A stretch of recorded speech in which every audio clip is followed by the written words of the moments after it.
Chapter 4 of Alice's Adventures in Wonderland by Lewis Carroll. The Rabbit Sends in a Little Bill. It was the White Rabbit trotting slowly back again, and looking anxiously about as it went, as if it had lost something. And she heard it muttering to itself, "The Duchess, the Duchess! Oh, my dear paws! Oh, my fur and whiskers! She'll get me executed, as sure as ferrets are ferrets. Where can I have dropped them, I wonder?" Alice guessed in a moment that it was looking for the fan and the pair of white kid gloves, and she very good-naturedly began hunting about for them, but they were nowhere to be seen. Everything seemed to have changed since her swim in the pool, and the great hall, with the glass table and the little door, had vanished completely. Very soon the rabbit noticed Alice as she was hunting about, and called out to her in an angry tone, "Why, Mary Ann! What are you doing here? Run home this moment, and fetch me a pair of gloves and a fan. Quick now!" And Alice was so much frightened that she ran off at once in the direction it pointed to, without trying to explain the mistake it had made.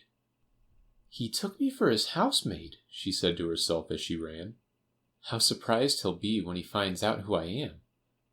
But I'd better take him his fan and gloves. That is, if I can find them." As she said this, she came upon a neat little house, on the door of which was a bright brass plate with the name W. Rabbit engraved upon it.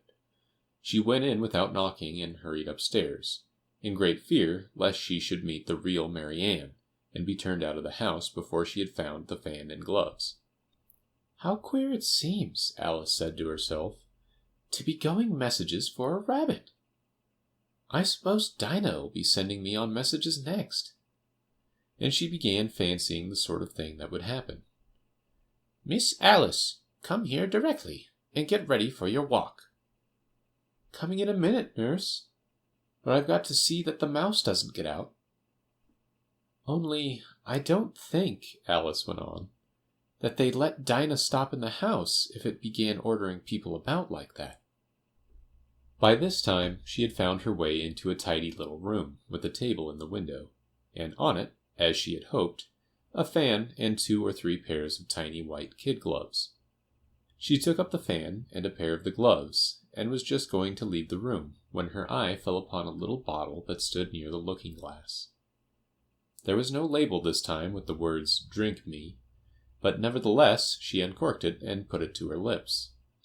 "I know something interesting is sure to happen," she said to herself, "whenever I eat or drink anything. So I'll just see what this bottle does. I do hope it'll make me grow large again, for really I'm quite tired of being such a tiny little thing." It did so indeed, and much sooner than she had expected.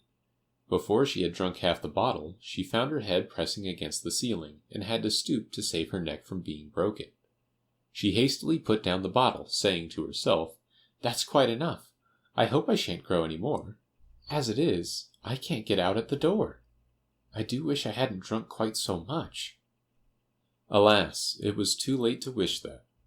She went on growing, and very soon had to kneel down on the floor. In another minute there was not even room for this, and she tried the effect of lying down with one elbow against the door, and the other arm curled round her head. Still she went on growing, and, as a last resource, she put one arm out of the window, and one foot up the chimney, and said to herself, "Now I can do no more, whatever happens. What will become of me?" Luckily for Alice, the little magic bottle had now had its full effect, and she grew no larger. Still, it was very uncomfortable, and, as there seemed to be no sort of chance of her ever getting out of the room again, no wonder she felt unhappy. "It was much pleasanter at home," thought poor Alice, "when one wasn't always growing larger and smaller, and being ordered about by mice and rabbits.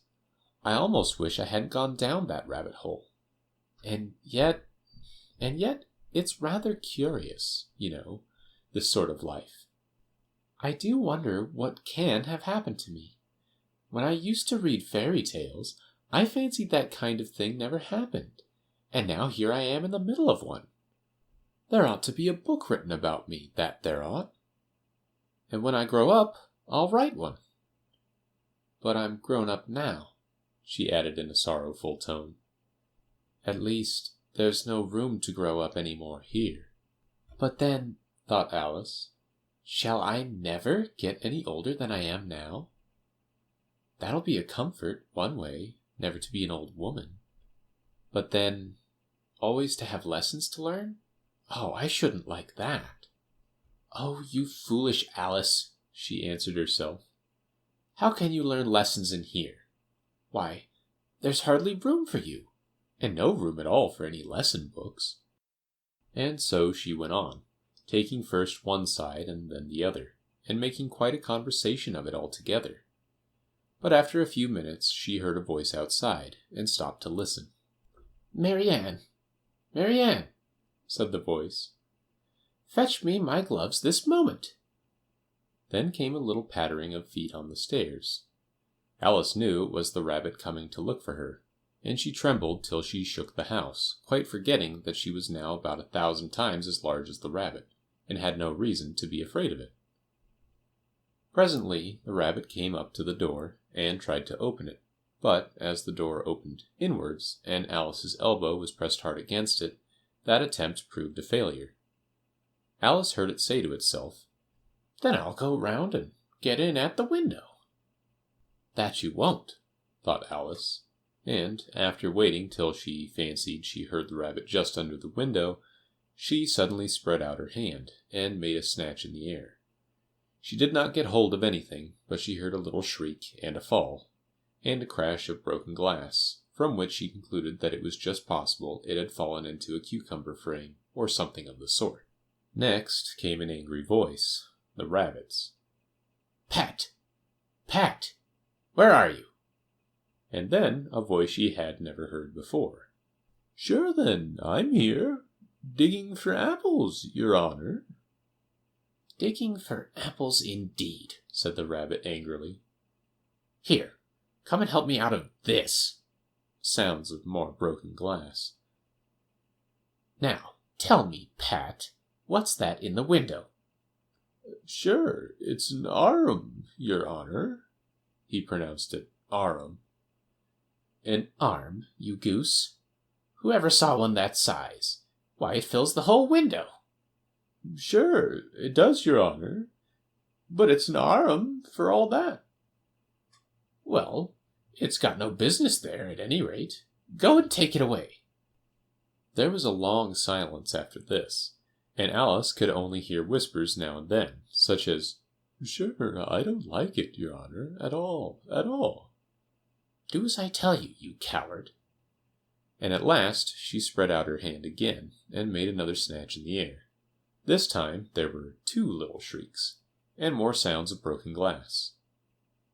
"What a number of cucumber frames there must be," thought Alice. "I wonder what they'll do next.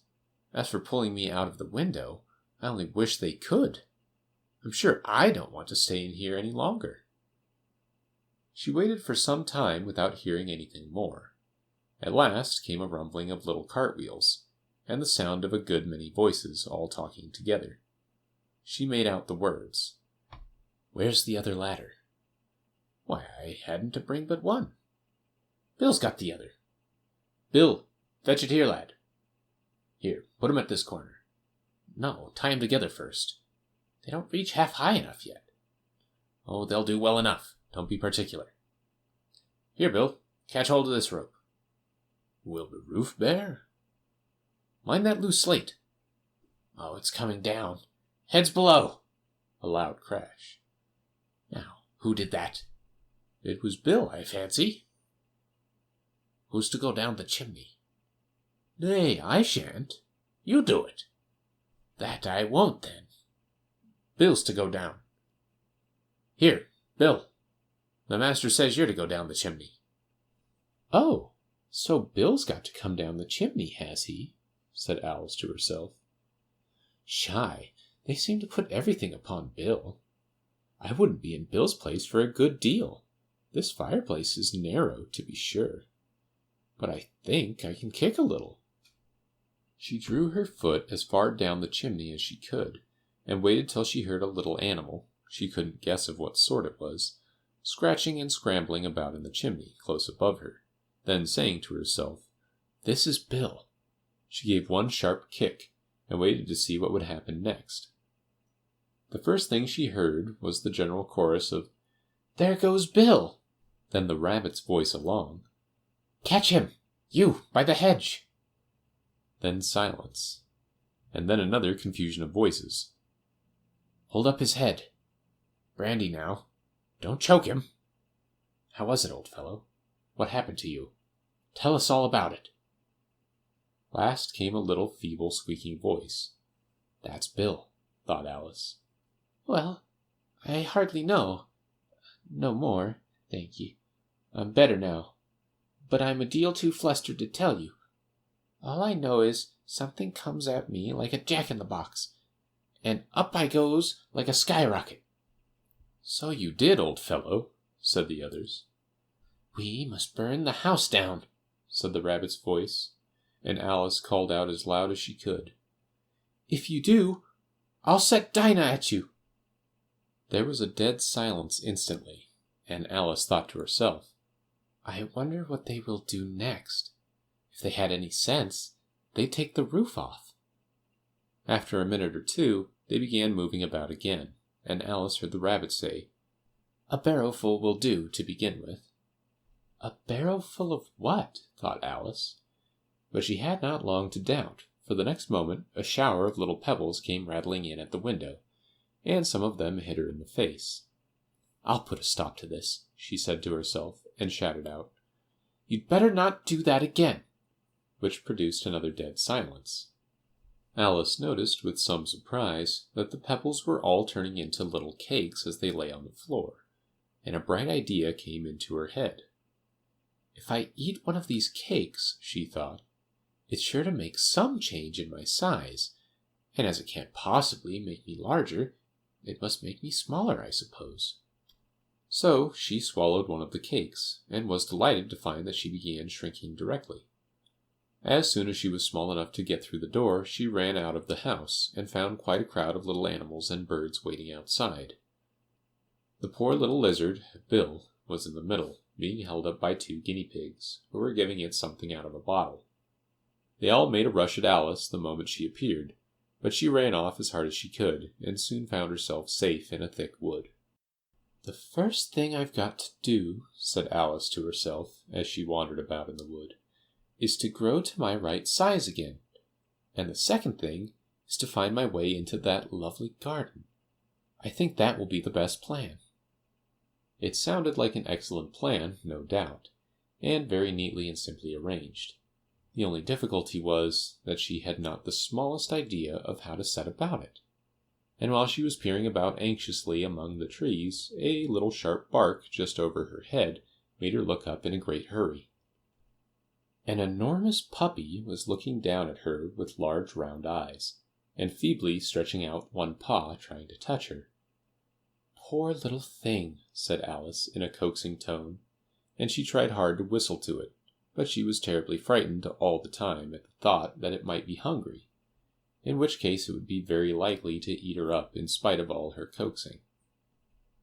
Hardly knowing what she did, she picked up a little bit of a stick, and held it out to the puppy, whereupon the puppy jumped into the air off all its feet at once, with a yelp of delight, and rushed at the stick, and made believe to worry it.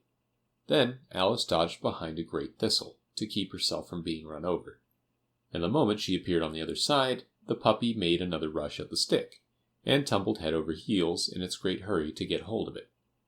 Then Alice, thinking it was very like having a game of play with a cart horse, and expecting every moment to be trampled under its feet, ran round the thistle again. Then the puppy began a series of short charges at the stick, running a very little way forwards each time, and a long way back, and barking hoarsely all the while, till at last it sat down a good way off, panting, with its tongue hanging out of its mouth, and its great eyes half shut. This seemed to Alice a good opportunity for making her escape. So she set off at once, and ran till she was quite tired and out of breath, and till the puppy's bark sounded quite faint in the distance. "And yet, what a dear little puppy it was," said Alice, as she leant against a buttercup to rest herself, and fanned herself with one of the leaves. "I should have liked teaching it tricks very much. If I'd only been the right size to do it. Oh dear, I'd nearly forgotten that I've got to grow up again. Let me see. How is it to be managed? I suppose I ought to eat or drink something or other. But the great question is, what? The great question certainly was, what? Alice looked all round her at the flowers and the blades of grass, but she did not see anything that looked like the right thing to eat or drink under the circumstances. There was a large mushroom growing near her, about the same height as herself, and when she had looked under it, and on both sides of it and behind it, it occurred to her that she might as well look and see what was on the top of it. She stretched herself up on tiptoe and peeped over the edge of the mushroom, and her eyes immediately met those of a large caterpillar that was sitting on the top with its arms folded, quietly smoking a long hookah, and taking not the smallest notice of her or of anything else.